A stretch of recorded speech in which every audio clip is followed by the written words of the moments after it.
¿Te imaginas escuchar estas palabras?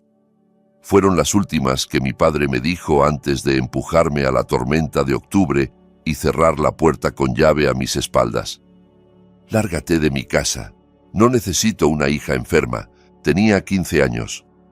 No llevaba abrigo, ni móvil, ni dinero.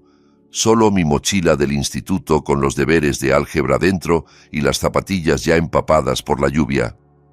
3 horas después la policía lo llamó. Y cuando escuchó lo que le dijeron, su cara se puso blanca como un fantasma. Pero para entonces ya era demasiado tarde. Me llamo Claudia Rivas.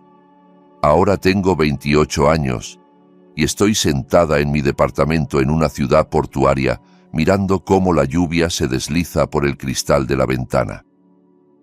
Hay una carta sobre la mesa de la cocina, escrita con una letra temblorosa en el papel barato de una residencia de ancianos. Después de 13 años de silencio, mi padre quiere verme. Dice que se está muriendo. Dice que lo siente. Lo curioso de la lluvia es que siempre me lleva de vuelta a aquella noche, 14 de octubre de 2011. Recuerdo que volví del instituto como si fuera un martes cualquiera. La mochila colgando de un hombro, la cabeza todavía dando vueltas al examen de álgebra que acababa de clavar. Pensaba en la cena, en los deberes, en el póster de mi banda favorita que quería comprar con el dinero de mi cumpleaños, cosas normales de una chica de 15 años. No tenía ni la menor idea de que, en menos de 2 horas, estaría caminando sola bajo una tormenta helada, preguntándome si iba a sobrevivir a la noche. En cuanto crucé la puerta de casa, supe que algo no estaba bien. Mi padre estaba de pie en el salón, con el aspecto de un volcán a punto de estallar, la cara roja como carne cruda, las manos temblando. En una llevaba un fajo de billetes y en la otra varios frascos de pastillas vacíos. Detrás de él estaba mi hermana mayor, Carolina, con sus 19 años, 4 más que yo, y una expresión cuidadosamente construida, preocupación, tristeza, el corazón roto, la imagen perfecta de la hermana mayor devota que acaba de descubrir algo terrible sobre su hermanita.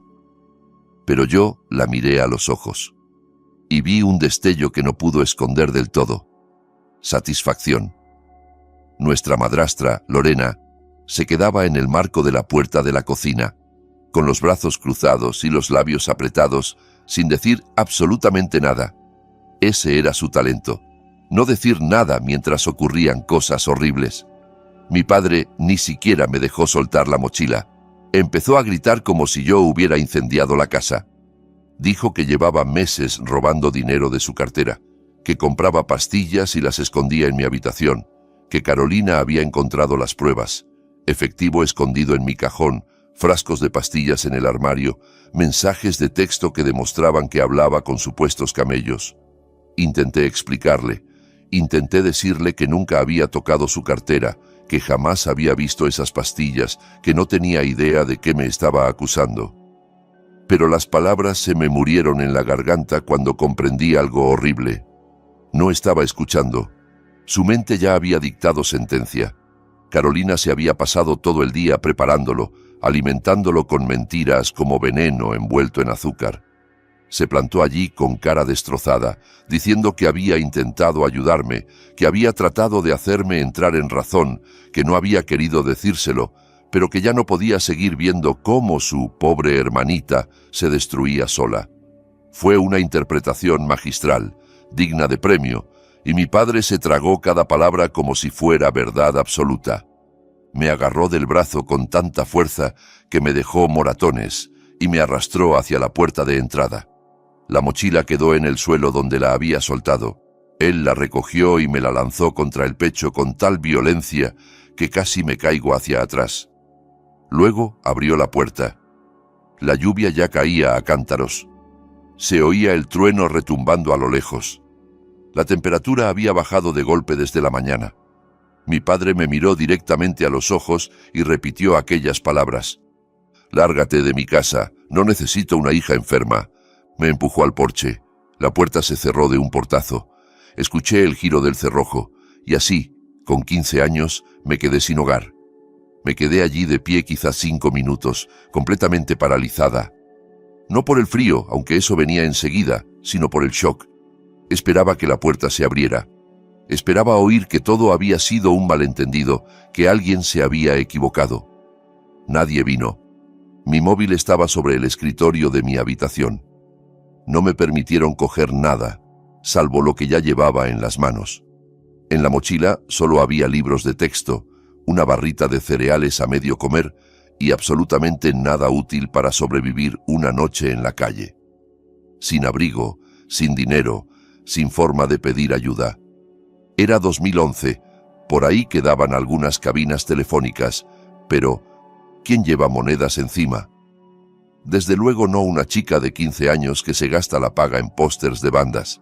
Prioridades, ¿no? Alumna de puros dieces, 0 estrellas en habilidades de supervivencia. Así que empecé a caminar. No tomé una decisión consciente sobre a dónde ir. Mi cuerpo se puso en piloto automático, rumbo al único lugar que consideraba seguro. La casa de mi abuela materna, Teresa Reyes, a unos 11 kilómetros, la madre de mi mamá, la única persona que siempre me miró como si yo importara. 11 kilómetros no suenan a mucho en coche, cuando vas andando bajo lluvia helada, con unas zapatillas de lona y sin abrigo, parecen 700. La carretera nacional se extendía frente a mí, oscura y brillante por la lluvia. Los coches pasaban salpicando agua sin disminuir la velocidad. Yo era solo una sombra caminando junto a la cuneta, una figura que nadie quería mirar demasiado de cerca. Al cabo del primer kilómetro, la ropa se me pegaba al cuerpo, calada hasta la piel. Al segundo, ya no sentía los dedos de las manos. Después del tercero, los dientes me castañeaban tanto que pensé que se me iban a romper. Pero seguí andando. ¿Qué otra cosa podía hacer? ¿Volver y suplicar a mi padre que me creyera? Él ya había decidido. No tenía otro sitio al que ir, solo hacia adelante, un paso entumecido tras otro. El problema de la hipotermia es que no te das cuenta de que te está atrapando hasta que casi es demasiado tarde. El cuerpo empieza a apagarse por partes, la mente se vuelve borrosa y, de repente, sentarte solo un minuto parece la mejor idea del mundo. Descansar un momento, recuperar el aliento. Llegué a unos 4 kilómetros antes de que las piernas me fallaran. Vi un buzón a lo lejos y pensé que podría recostarme un segundo, respirar hondo y seguir. La casa de la abuela estaba solo a 7 kilómetros en total. Solo 3 más. Me repetía que podía lograrlo. Pero las rodillas se me doblaron antes de llegar al buzón. Sentí la grava levantarse hacia mi cara y después nada. Como si alguien hubiese apagado la televisión a mitad de programa. 3 horas después de echar a su hija a la tormenta, sonó el móvil de mi padre. La voz al otro lado era fría y profesional, el oficial Domínguez, de la policía del condado. Había ocurrido un incidente. Su hija había sido encontrada inconsciente en la carretera con hipotermia. La trasladaban al Hospital General Central.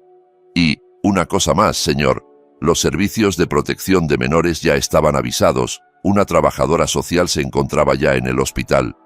Tenemos algunas preguntas sobre por qué una chica de 15 años caminaba sola en plena tormenta, sin abrigo y sin teléfono, dijo el agente. Necesitamos que venga al hospital y traiga toda la evidencia que dice tener. Más tarde el personal del hospital me contaría que la cara de mi padre se puso del color del papel. Dijeron que parecía un hombre viendo cómo su vida entera se desmoronaba a cámara lenta.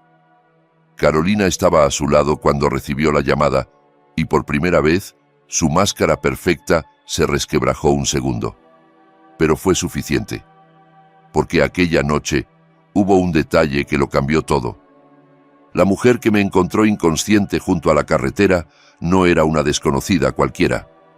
Se llamaba Gloria Herrera y había trabajado 35 años en los servicios de protección de menores. Había visto todo tipo de abusos, de negligencias, de mentiras que los padres cuentan sobre sus hijos. Sabía exactamente qué estaba viendo cuando encontró a una adolescente tirada bajo la lluvia, sin abrigo, sin teléfono y sin nadie buscándola. y no estaba dispuesta a mirar hacia otro lado.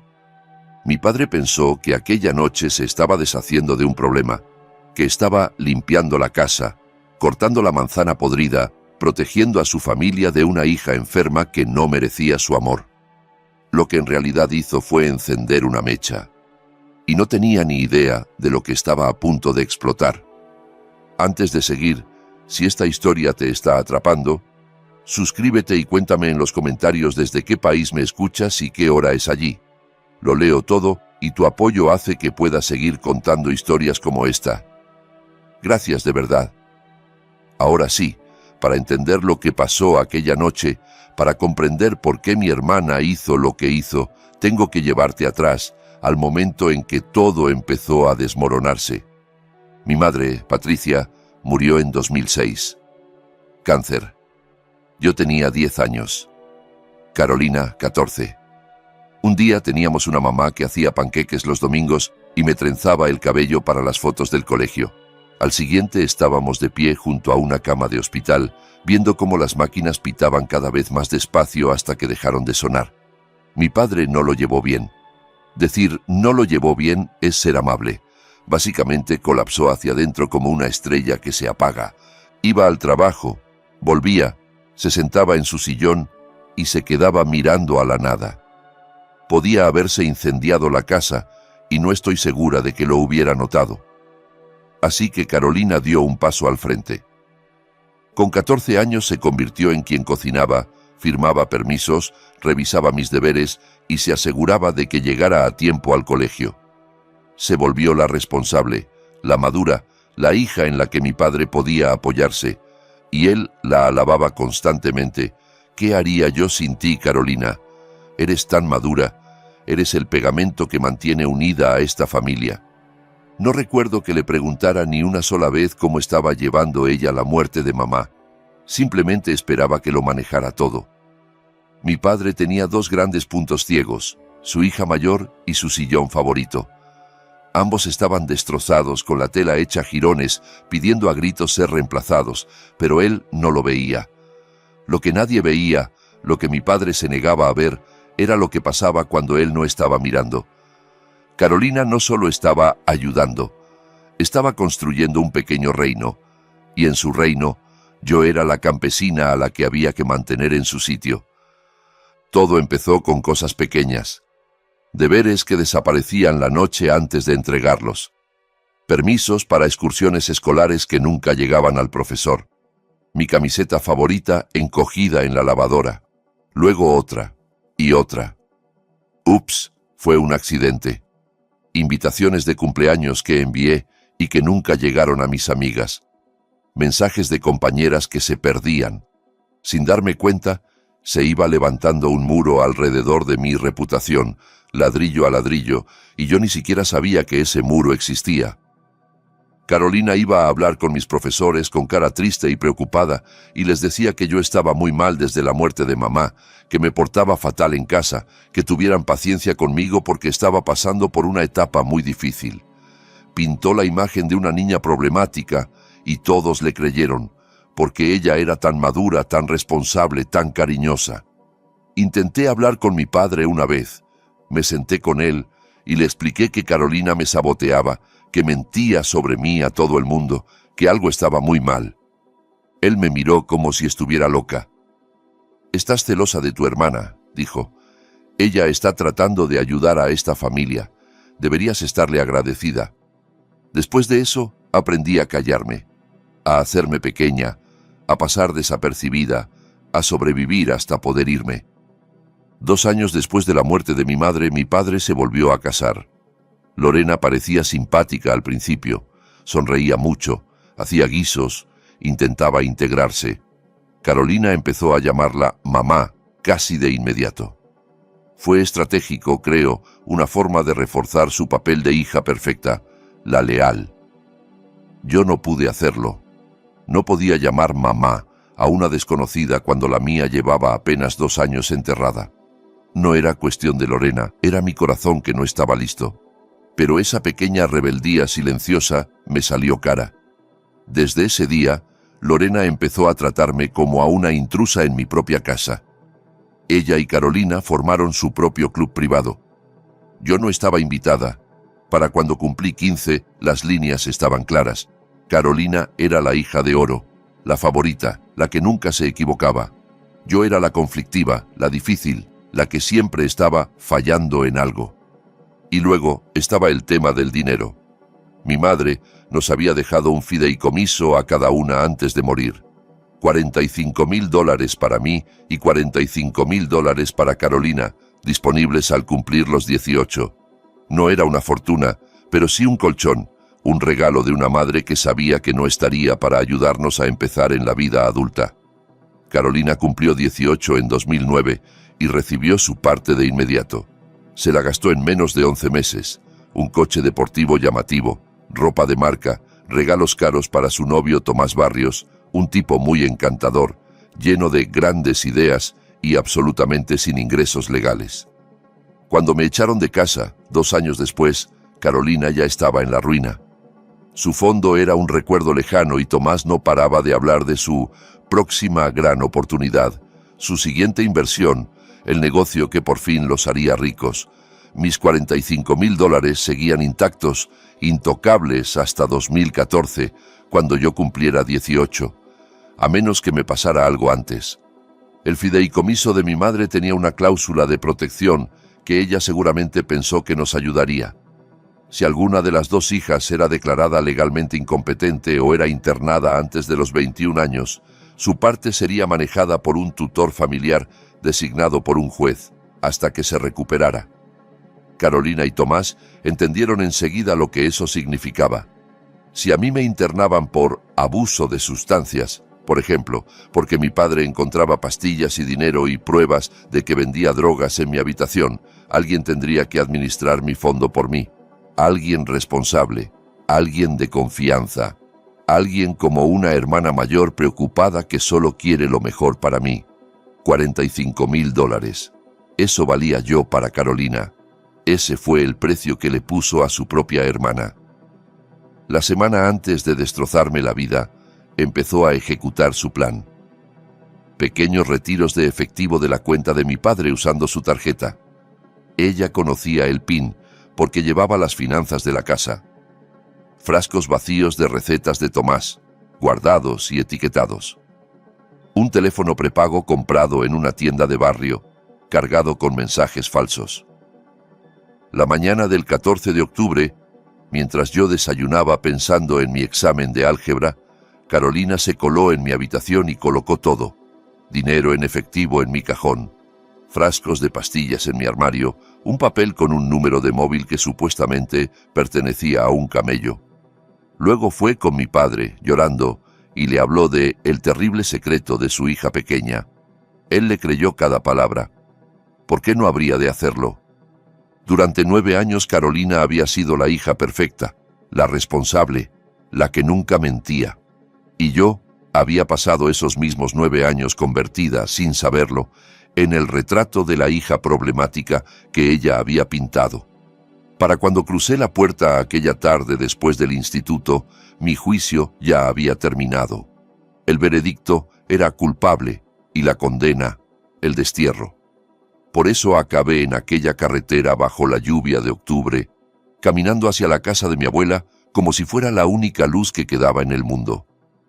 Pero Carolina cometió un error, uno solo. En su plan perfecto, no contó con Gloria Herrera. De la caída apenas recuerdo la grava clavándose en mis manos. Luego, oscuridad. Lo que sí recuerdo es el despertar. Luces fluorescentes, olor a desinfectante y limpiador industrial, una manta de hospital áspera perfectamente metida bajo mis hombros, como si yo fuera algo frágil, algo que valía la pena proteger. No me habían hecho sentir así en años. Había una mujer sentada junto a mi cama, pelo plateado recogido en un moño, gafas de lectura en la punta de la nariz, una novela cerrada sobre el regazo. Parecía la típica abuela que hornea galletas y siempre lleva pañuelos en el bolso, pero sus ojos eran afilados, observadores, registrándolo todo. Se llamaba Gloria Herrera, Tenía 67 años, jubilada después de 35 en los servicios de protección de menores. Había visto todos los tipos de abuso, de negligencia, de crueldad que un adulto puede descargar sobre un niño. Y aquella noche de octubre, de camino a casa tras la reunión de su club de lectura, sus faros iluminaron algo a un lado de la carretera. Una adolescente inconsciente, empapada, sola. Gloria frenó tan brusco que los neumáticos chirriaron. Llevaba en el maletero una manta térmica, costumbre heredada de su trabajo, y me envolvió como un burrito mientras llamaba a emergencias. Se quedó conmigo hasta que llegó la ambulancia. Siguió la ambulancia hasta el hospital, y cuando desperté 4 horas después, seguía allí. Esa mujer probablemente me salvó la vida. No solo porque me encontró antes de que la hipotermia terminara lo que había empezado la tormenta, sino porque era exactamente la persona adecuada en el momento justo. Cuando abrí los ojos me puso entre las manos un vaso de café de máquina, de la cafetería del hospital. «Esto está horrible», dijo, «pero está caliente». Solté una risa de verdad, y por primera vez en horas, quizá en días, ella sonrió también. Una sonrisa suave, sabia, que decía que entendía más de lo que yo imaginaba. «Aquí está», murmuró. «Ahora dime, ¿por qué una chica de 15 años caminaba sola por la carretera en plena tormenta, sin abrigo y sin teléfono?» Así que le conté todo. Las acusaciones, las pruebas plantadas, los años de manipulación de Carolina. Le conté cosas que nunca había dicho porque nadie se había molestado en escuchar. Gloria solo asentía de vez en cuando, sin interrumpir, sin dudar. Cuando terminé, se quedó en silencio unos segundos. Luego dijo, «Te creo, y voy a ayudarte a demostrarlo». Esas 7 palabras me cambiaron la vida. Mientras yo estaba inconsciente, las cosas se habían movido. El hospital había avisado a la policía porque una menor había sido encontrada en una situación peligrosa. La policía intentó localizar a mis familiares directos. Eso significó llamar a mi padre. Me habría encantado ver su cara cuando el oficial Domínguez le dio la noticia. «Señor Rivas, su hija de 15 años ha sido encontrada inconsciente en la carretera nacional. Dice que usted la echó de casa esta tarde, en plena tormenta. Tiene hipotermia. Está en el Hospital General Central. Necesitamos que venga. Y señor, Servicios de Protección de Menores ya ha sido notificado. Una trabajadora social está aquí. Traiga todas las pruebas que dice tener».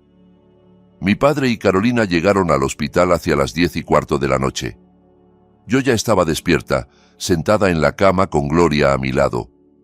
En la habitación también estaban una trabajadora social de menores llamada María Santos y un policía uniformado. No era, precisamente, la bienvenida que mi padre esperaba. Él tenía cara de estar descolocado, no culpable todavía, solo molesto y confundido, como si todo aquello fuera una molestia absurda. Carolina venía justo detrás y por primera vez en mi vida la vi nerviosa. La sonrisa de superioridad que tenía cuando salí de casa había desaparecido. Esperaban encontrar a una niña asustada, arrepentida, lista para confesar sus pecados y suplicar regresar. En su lugar, encontraron una habitación llena de profesionales haciendo preguntas muy directas sobre por qué una menor había sido expulsada a la calle en medio de una tormenta sin abrigo ni teléfono. La dinámica de poder había cambiado, y Carolina lo notó. Intentó recurrir a su guión de siempre. La hermana mayor preocupada, la pequeña problemática, solo queremos lo mejor para ella. Pero María Santos no estaba comprando el relato. 30 años de trabajo social le habían afinado el radar para detectar mentiras, y Carolina estaba haciendo saltar todas las alarmas. Entonces llegó mi abuela. Teresa Reyes tenía 67 años, poco más de 1,5 metros de estatura y una voluntad que podría haber movido montañas. No estaba para tonterías. Mi madre había sido su única hija, yo, su única nieta. Nunca había confiado del todo en mi padre ni en su nueva familia. Vivía a unos 40 minutos del hospital. Tardó 25 en llegar. La escuché antes de verla. el taconeo firme de sus zapatos sensatos acercándose por el pasillo a un ritmo que significaba «esto se va a arreglar ahora mismo». Entró en la habitación como un huracán plateado y se colocó automáticamente entre mi cama y mi padre. «Esa es mi nieta», anunció. «¿Qué ha hecho ahora este imbécil?». Mi padre intentó explicar, justificar, hablar de robos, de pastillas, de evidencias. Teresa lo dejó hablar unos 30 segundos antes de levantar la mano. «Rubén», dijo, «te conozco desde hace 15 años y nunca has sido precisamente un genio, pero esto puede que sea lo más estúpido que has hecho. ¿Echaste a una niña a la tormenta basándote en qué, exactamente? ¿Unas pastillas que aparecieron de la nada? ¿Dinero que mágicamente se materializó? Le preguntaste siquiera su versión». Él abrió la boca, la cerró, la volvió a abrir. «Eso pensaba», sentenció ella. «Lo bueno de mi abuela es que no solo me quería, sino que estaba dispuesta a pelear por mí». Aquella noche, mientras yo seguía agotada y medio helada en una cama de hospital, Teresa Reyes fue a la guerra. Exigió una audiencia de custodia de urgencia, allí mismo. Eran casi medianoche y no le importaba. Llamó a un juez de familia que le debía un favor. Habían coincidido 15 años en la asociación de padres del colegio de mis tíos y ella tenía su número. La trabajadora social del hospital presentó los hechos. Una menor expulsada a la calle en condiciones peligrosas, sin investigación previa, sin intento de verificar acusaciones, encontrada inconsciente con signos de hipotermia. Un padre que no había aportado pruebas revisadas por ningún profesional. Para las 12:30 de la madrugada, yo ya tenía un nuevo hogar. La custodia temporal de urgencia pasó a manos de Teresa Reyes con efecto inmediato. A mi padre se le prohibió contactarme hasta que se completara una investigación formal. Servicios de protección de menores hablaría con todos, conmigo, con Carolina, con mi padre, con Lorena, y revisarían muy de cerca esas supuestas pruebas. Cuando salimos del hospital, mi padre intentó una última jugada. Extendió la mano hacia mí, empezó a decir algo. Teresa se interpuso sin siquiera aminorar el paso. «No vuelvas a tocarla», dijo. «No vuelvas a hablarle. Tuviste tu oportunidad de ser su padre y la tiraste por la borda, literalmente, a la tormenta. Ahora nos vamos». Me acompañó hasta su viejo coche, ese que tenía desde antes de que yo naciera. Me ayudó a sentarme. Me arropó con otra manta, aunque la calefacción ya estaba a tope. Yo la miré con lágrimas rodando por la cara. «Abuela, ni siquiera tengo ropa limpia, no tengo nada». Ella me dio una palmadita en la mano, con los ojos suaves y fieros a la vez. «Mi niña, me tienes a mí, y yo tengo una tarjeta de tienda. Mañana vamos de compras. Esta noche comes sopa caliente y duermes en una cama de la que nadie te va a echar. Jamás». Esa fue la primera noche de mi nueva vida. La casa de la abuela Teresa tenía 3 normas. Desayuno a las 8, deberes antes de la tele y absolutamente 0 dramas antes de la segunda taza de café. No era una casa grande ni lujosa, pero era cálida y segura y estaba llena de cariño. Por primera vez en años sentí que podía respirar. Pero la historia no había terminado, ni de lejos. 2 semanas después, llamó la investigadora de Servicios de Protección de Menores. «Señora Reyes», dijo María Santos, «será mejor que se siente. Hemos estado revisando las pruebas que entregó el señor Rivas. Las fechas no cuadran y hemos encontrado unas grabaciones de seguridad que cuentan una historia muy diferente». El plan perfecto de Carolina estaba a punto de desmoronarse y ella ni se lo imaginaba. La investigación lo cambió todo. María no era solo una funcionaria marcando casillas, era una detective con cardigan. No se limitaba a mirar las pruebas, las seguía. Cada recibo, cada hora, cada hilo. Y cuanto más tiraba, más se deshilachaba el relato de mi hermana. Empezaron por el dinero. Habían encontrado $800 en efectivo en mi cajón. Mi padre decía que eso demostraba que llevaba meses robándole. Caso cerrado, ¿verdad? Pues no. María revisó los movimientos bancarios. Esos $800 correspondían a una sola retirada en cajero automático, el 14 de octubre, el mismo día en que me echaron. El banco entregó las grabaciones de la cámara. Hora, 14:47. La persona que aparecía en pantalla no era yo, era Carolina, clarísima, con la misma chaqueta que había llevado esa mañana, el mismo peinado, el mismo coche blanco aparcado detrás, con la abolladura en el parachoques por haber chocado contra un buzón el verano anterior. El problema de las coartadas es que la mía era perfecta.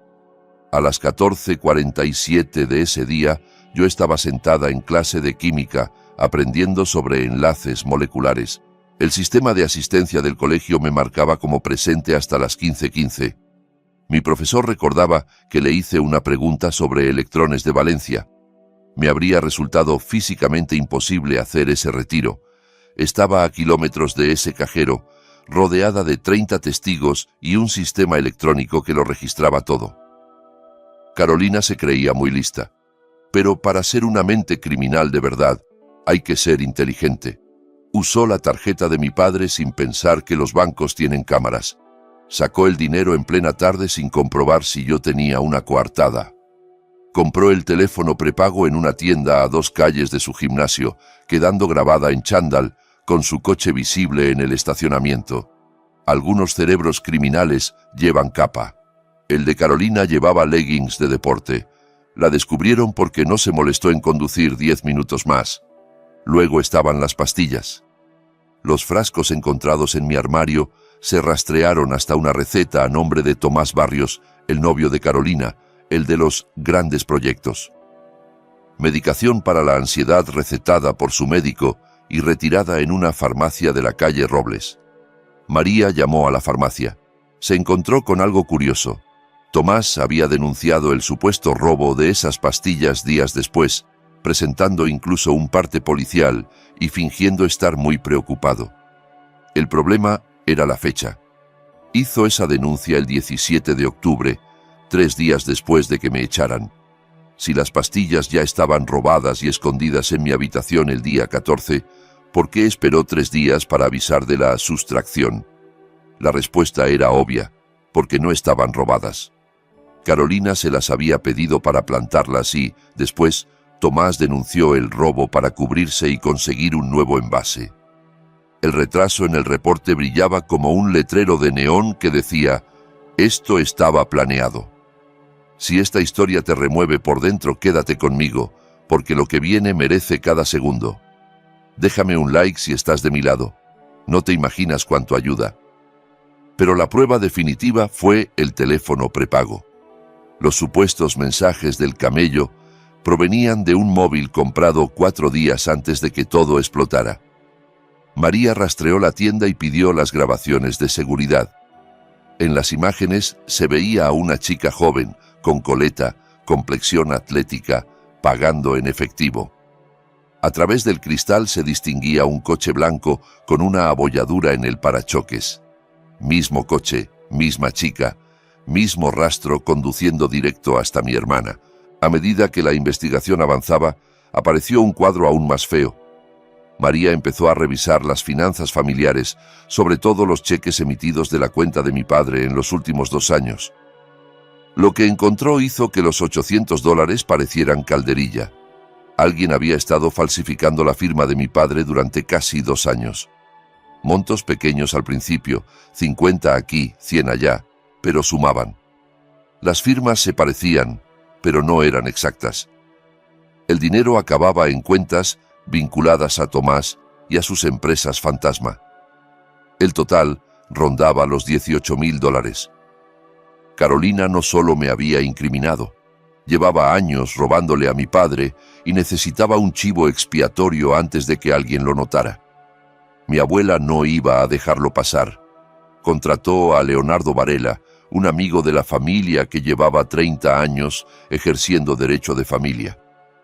Había conocido a mi madre de pequeña, y cuando Teresa le contó lo ocurrido, se le endureció la cara de una forma que me alegró tener de nuestro lado. Leonardo pidió la custodia permanente de inmediato. También presentó una demanda civil contra Carolina por fraude, daño emocional y todo lo que pudo añadir. Se aseguró de que mi fondo estuviera blindado con supervisión adicional para que nadie pudiera tocar ni un centavo hasta que yo cumpliera 18. Ese año me enseñó algo que todavía llevo conmigo. Guarda todo. Cada recibo, cada mensaje, cada promesa que alguien te haga, apúntala. Mi abuela tenía una carpeta para cada cosa importante. Facturas, cartas, impuestos, garantías. Lo llamaba su seguro de papel. Después de todo lo ocurrido, empecé a hacer lo mismo. Con 16 años compré mi primer archivador metálico. Todavía lo tengo, todavía lo uso. Hay hábitos que te salvan la vida. Vivir con la abuela Teresa fue como aprender a respirar de nuevo después de años conteniendo el aire. Su casa no era grande ni lujosa, 2 habitaciones, un baño, una cocina que olía a café y canela, pero era cálida y segura, y nadie allí estaba conspirando contra mí. Me inscribió en un instituto nuevo, donde nadie conocía mi historia. Hice amigos de verdad por primera vez, gente que me quería por quien era, no por el cuento que Carolina había inventado sobre mí. Empecé terapia y poco a poco fui procesando años de manipulación que había tragado sin entender. Mientras tanto, el mundo de mi padre se venía abajo. La investigación de servicios de protección puso la casa de los Rivas bajo un microscopio. Rubén fue interrogado varias veces, cada sesión dejándolo más exhausto y confundido. ¿Cómo había pasado por alto tanto? ¿Cómo había sido tan ciego? Lorena empezó a dormir en la habitación de invitados. Las conversaciones entre ellos se volvieron cortas, tensas, llenas de acusaciones que ninguno se atrevía a decir en voz alta. Carolina estaba furiosa, no arrepentida jamás, solo enfadada porque su plan se había estrellado. Echaba la culpa a todos menos a sí misma, que si la trabajadora social tenía prejuicios, que si los vídeos del banco estaban malinterpretados, que si los registros de la farmacia eran un malentendido. La corona de la hija de oro se le resbalaba y no lo soportaba. Leonardo Varela pasó meses armando un caso imposible de derribar. Extractos bancarios, grabaciones de cámaras, documentos de la farmacia, recibos de compra del teléfono. Recogió declaraciones de Gloria Herrera, de mis profesores, de vecinos que habían visto el coche de Carolina entrando y saliendo a horas extrañas. Incluso viejas amigas de mi hermana se presentaron para contar historias de sus mentiras, sus manipulaciones, su crueldad casual. El juicio de familia se fijó para marzo de 2012, pero un mes antes ocurrió algo inesperado. La Policía Federal detuvo a Tomás Barrios en otra región del país. Lo habían pillado repitiendo el mismo tipo de estafa de inversiones en 3 provincias distintas. Más de $400,000 robados a personas que le habían confiado sus ahorros. Enfrentaba cargos serios, con posibilidad de hasta 15 años de prisión. Al día siguiente su abogado hizo una llamada. Tomás estaba dispuesto a colaborar, a llegar a un acuerdo, a contar la verdad sobre todo, incluida su relación con Carolina y lo que ella había hecho con su hermanita. La presión lo rodeaba y Carolina ya no tenía por dónde escapar. Tomás era muchas cosas: estafador, mentiroso, un hombre que había construido su vida sobre el dinero y la confianza de los demás. Pero no era leal. En cuanto los fiscales le ofrecieron una condena reducida a cambio de cooperación, cantó como un canario con contrato discográfico. Su declaración escrita ocupaba 12 páginas, confirmó todo. El plan de incriminarme había sido idea de Carolina desde el principio. Había estado robándole a mi padre durante casi 2 años, desviando dinero a las cuentas de Tomás. Cuando vio que sería cada vez más difícil esconder la falta de dinero, decidió que necesitaba un chivo expiatorio. Ese chivo expiatorio era yo. Para ella era el blanco perfecto, la hermana problemática, la que nunca encajaba, la que nadie creería. Le dijo a Tomás que, si me internaban, mataría 2 pájaros de un tiro. Tendría a quien culpar por el dinero perdido y, además, podría acceder a mis $45,000 como mi tutora. Tomás detalló las reuniones en las que lo planearon, los frascos de pastillas que aportó, El teléfono prepago que ella compró, la mañana en la que plantó las cosas en mi habitación.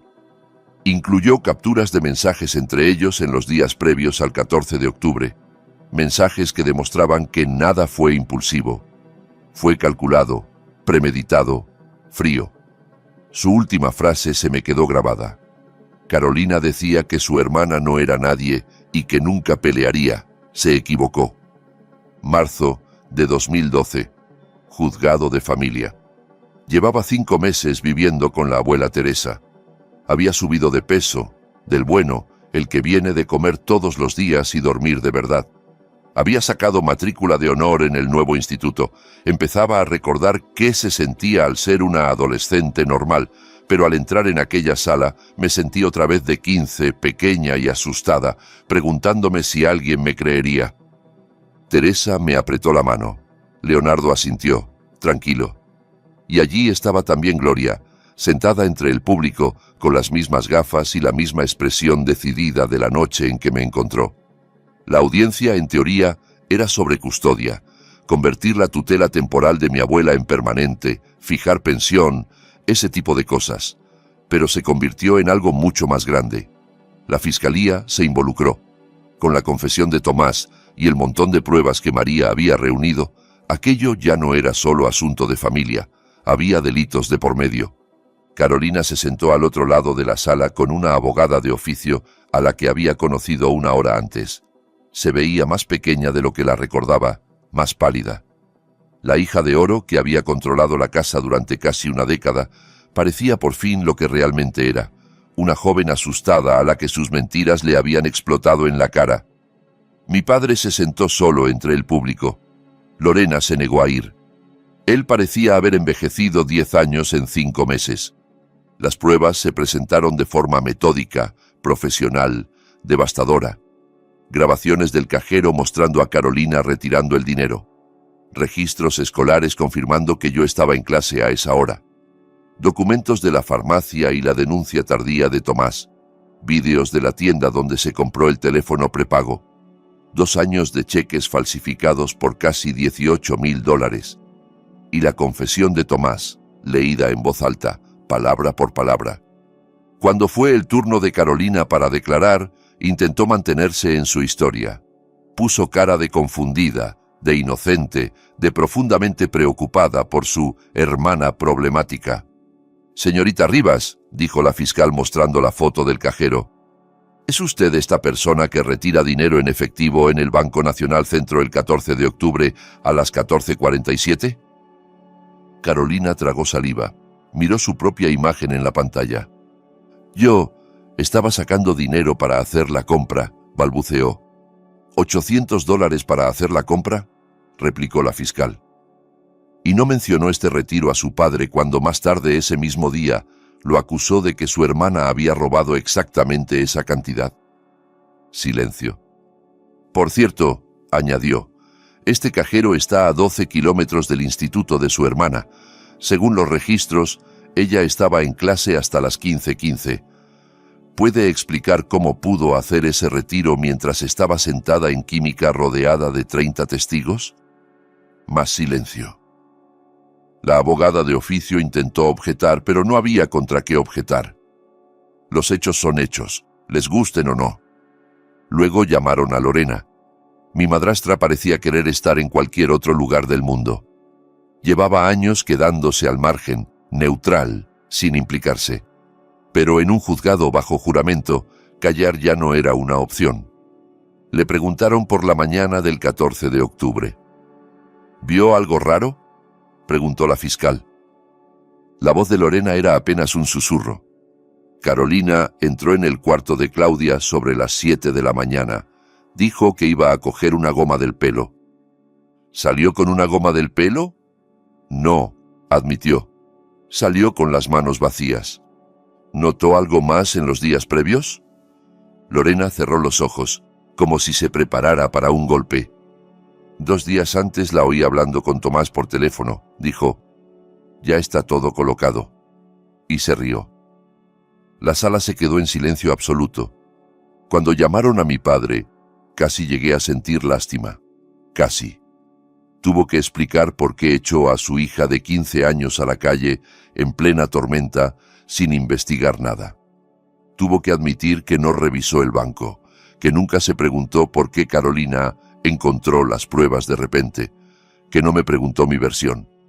Su voz se quebró. Yo confiaba en ella. Es mi primogénita. Siempre fue la responsable. Pensé que... No pudo terminar. La jueza Patricia Morales llevaba 30 años en el estrado. Había visto divorcios horribles, peleas por custodia, familias hechas pedazos por el dinero y el orgullo, pero creo que incluso ella estaba impresionada por lo que había escuchado. Sus palabras cortaron el aire como un cuchillo. Señor Rivas, la confianza no es una excusa para la negligencia, dijo. Usted echó a una menor a la calle en medio de una tormenta, basándose en acusaciones que no verificó.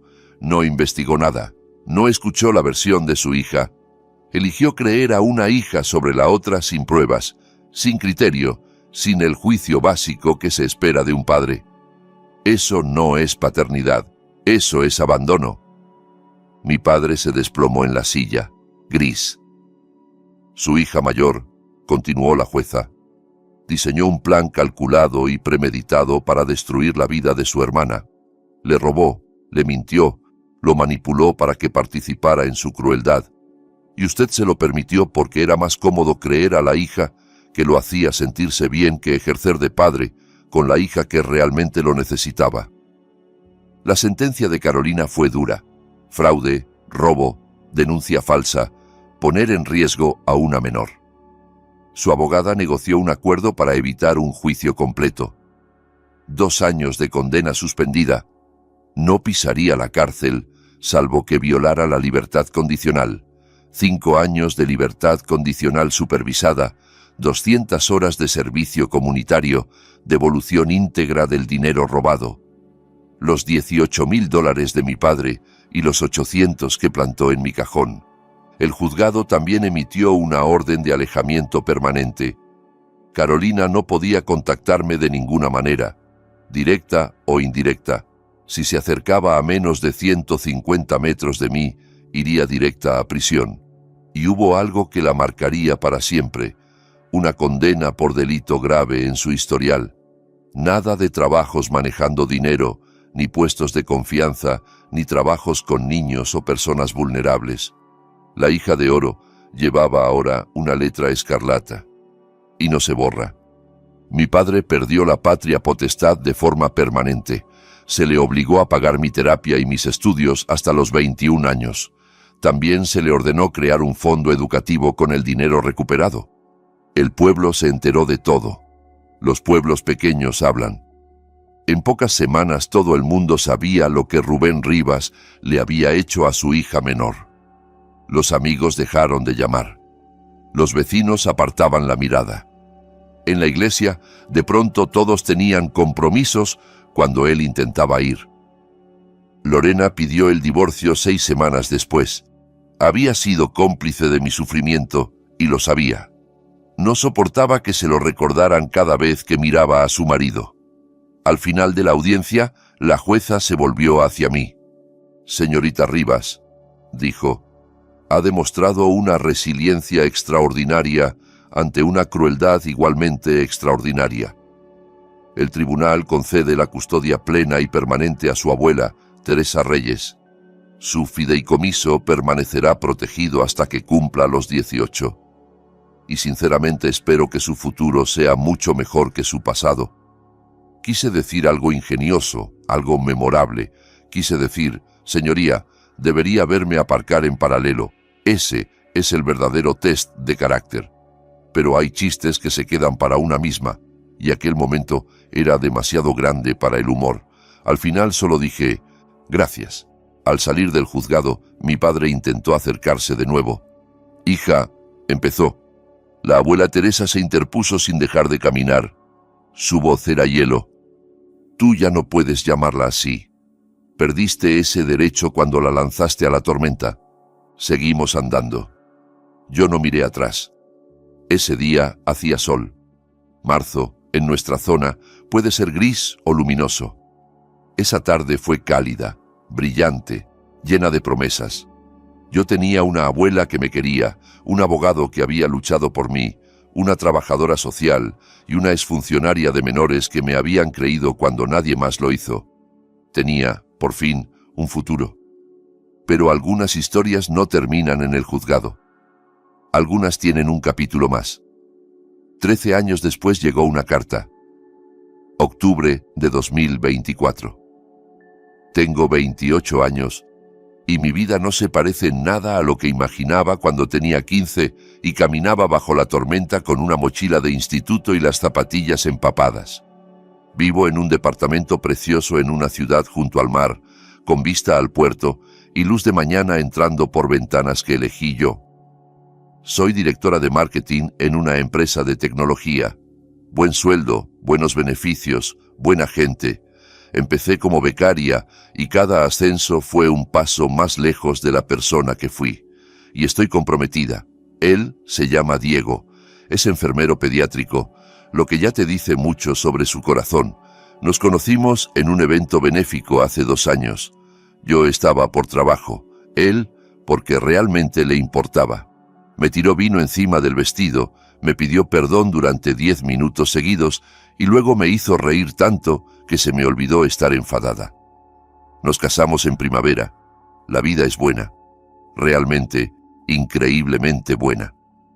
Entonces llegó la carta. Fue a parar a la dirección de mi abuela. Teresa sigue en la misma casa, igual de lúcida con 80 años, fiel a sus 3 reglas. Desayuno a las 8, deberes antes de pantallas y 0 tonterías antes del café. Algunas cosas nunca cambian. Me llamó y me dijo que había llegado algo que tenía que ver. Su voz era neutra, cuidadosa, como cuando no quiere influir en mis decisiones. Fui ese fin de semana. El sobre era blanco, de papel barato, con una letra temblorosa que casi no reconocí. La dirección remitente era la residencia Los Arces, una residencia de mayores a 1 hora de donde crecí.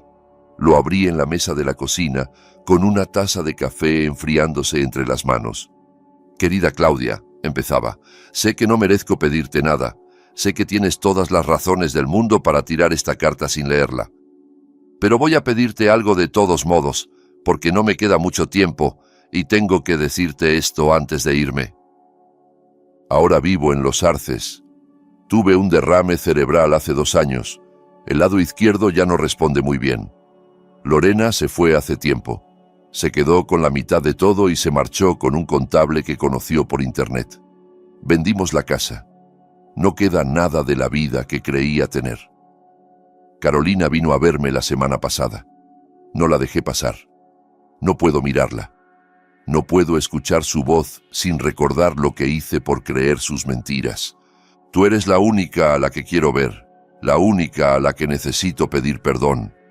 Fui tu padre y te fallé de la peor manera en que un padre puede fallar a un hijo. Creí mentiras en lugar de la verdad. Elegí mi comodidad por encima de la justicia. Te tiré como si no valieras nada. Sé que no me debes nada, pero si encuentras en tu corazón la posibilidad de venir solo una vez, me gustaría decirte lo siento en persona antes de que sea demasiado tarde. Tu padre, Rubén. Me quedé mucho rato en silencio. El café se enfrió. La luz de la tarde se movió sobre la mesa. Teresa no dijo nada. Solo esperó, como siempre ha hecho, dejándome encontrar mi propio camino. 13 años de silencio. 13 años construyendo una vida sin él. ¿Le debía algo? No. No le debía nada. Pero pensé en mi madre. Pensé en la clase de persona que ella intentó formar antes de morir. Pensé en romper cadenas, no en perpetuarlas. Decidí ir, no por él, por mí. La residencia era justo lo que imaginas. Luces frías, suelos brillantes, olor a desinfectante intentando tapar el olor de tantos finales juntos. La habitación de mi padre era pequeña. Una cama, una ventana, un televisor encendido con algo que nadie miraba. Parecía 20 años mayor de lo que era. Tenía 73, pero podría haber pasado por 90. El ictus le había arrancado algo esencial, dejándolo encogido, gris, pequeño de una forma en la que nunca lo había visto. Lloró al verme. No pudo hablar durante los primeros minutos. Solo se quedó allí, con las lágrimas corriéndole por la cara mientras yo permanecía cerca de la puerta, preguntándome si había cometido un error al ir. Al final encontró las palabras. Se disculpó una y otra vez, tropezando, repitiéndose porque el derrame también le había robado parte del lenguaje. Dijo que había sido ciego, estúpido, cruel. Que perderme había sido lo peor que había hecho en su vida. Que pensaba en aquella noche de octubre todos los días, todas las noches, cada vez que llovía. Lo dejé hablar. No lo interrumpí. Tampoco lo consolé. Cuando terminó, dije lo que había ido a decir. «Te perdono». Su cara se desmoronó de alivio. «Pero quiero que entiendas lo que significa», añadí. Me acerqué, arrastré una silla junto a la cama y me senté. Perdonarte no significa que olvide, significa que elijo no cargar más con este rencor. Pesa demasiado y estoy cansada de dejar que vivas en mi corazón. Me tiraste a la tormenta porque preferiste una mentira cómoda a una verdad incómoda. No lo hiciste porque las pruebas fueran convincentes, sino porque Carolina te hacía sentir bien contigo mismo y yo te recordaba todo lo que habías perdido cuando mamá murió. Respiré hondo. Elegiste la mentira que te consolaba por encima de tu propia hija. Construí mi vida entera sin ti, pagando mis estudios, levantando mi carrera, escogiendo a un hombre que jamás me echaría ni en una llovizna, mucho menos en un huracán. Soy feliz. Pero tú vas a vivir con lo que hiciste. Esa carga ya no es mía. Es tuya. Asintió, todavía llorando. Lo sé, consiguió decir al fin. Lo sé. Solo necesitaba que supieras que lo siento. Necesitaba verte una vez más. Me quedé unos 20 minutos más. Hablamos poco. ¿Qué más podía decirse? Le conté de mi trabajo, de mi departamento, de Diego. Cosas de superficie, seguras. Él escuchó como si fuera la conversación más importante de su vida. Cuando me levanté para irme, extendió la mano buena, sin aferrarme, solo ofreciéndola. Le dejé rozar mis dedos un instante. Luego salí. En el pasillo, una enfermera me detuvo. «¿Eres su hija, verdad?», preguntó. «¿La pequeña?». Asentí. Ella miró hacia la habitación y luego hacia mí. «Tu hermana vino la semana pasada. Él se negó a verla. Nos pidió que la mandáramos de vuelta». Me quedé muy quieta. «¿No quiso verla?». Negó con la cabeza. Respondió la enfermera. Dijo que solo podía soportar pedir perdón a una de sus hijas, y no era a ella. Se alteró bastante. Dijo que no soportaba mirar su cara sin ver lo que había hecho. No supe qué responder. Después de tantos años siendo la rechazada, la desechable, la que no era suficiente, mi padre había rechazado por fin a Carolina, la favorita, la que siempre creyó sin cuestionar. Demasiado tarde para cambiar nada, demasiado tarde para curar. Pero algo se movió dentro de mí. No era más perdón. Ese ya se lo había dado. Era más bien cierre. Como si por fin se hubiera pasado la última página de un libro larguísimo. Salí de la residencia a un sol de octubre cálido. El mismo mes, otro clima, otra vida. 13 años antes, octubre significaba lluvia, traición e hipotermia. Ahora significa hojas cayendo, café con canela, pan de calabaza y el aniversario del día en que empezó mi vida de verdad. Algunas tormentas no te destruyen, te desvían hacia donde sí te corresponde estar. Aquella noche de octubre perdí una casa, pero encontré un hogar. Perdí a un padre que no me merecía y gané a una abuela que sí. Perdí a una hermana que nunca me quiso y me encontré a mí misma. Cuando volví a mi ciudad, Diego me estaba esperando. Había comida para llevar sobre la encimera, una mala película lista en la tele y esa expresión paciente que pone cuando sabe que necesito tiempo para procesar. «¿Qué tal te fue?», preguntó. Solté las llaves en la mesa y me dejé caer contra su pecho. Creo que por fin terminé, dije. Creo que ya puedo soltarlo. Me rodeó con los brazos y no hizo más preguntas. Esa es una de las 1000 razones por las que me voy a casar con él. Sabe cuándo empujar y cuándo simplemente estar. En primavera celebraremos la boda en casa de mi abuela. Ceremonia pequeña, amigos cercanos, comida rica. Teresa ya está planeando el menú. La carne al horno seguro estará en la lista. Y en algún lugar, Carolina estará trabajando turnos de noche y preguntándose en qué momento su vida se torció. Mi padre seguirá en una residencia, a solas con sus recuerdos y sus culpas. Lorena estará en alguna playa, fingiendo que nunca existimos. Yo, en cambio, estaré en mi ciudad junto al mar, con una carrera que me gané, una pareja que me quiere, una abuela que probablemente nos enterrará a todos por pura terquedad. Y sí, por fin tengo enmarcado el póster de aquella banda que quería cuando tenía 15 años. El que iba a comprar con mi paga la semana antes de que todo se derrumbara. Encontré el mismo modelo por internet hace unos años. Pagué demasiado, pero lo colgué en la pared de mi oficina, justo delante del escritorio. Lo veo todos los días. Hay cosas que simplemente valen la espera. Gracias por llegar hasta aquí. Ya tienes en pantalla más de mis historias más intensas. Haz clic en una hora y no te pierdas lo mejor. Estoy segura de que te va a encantar. Nos vemos en la próxima historia.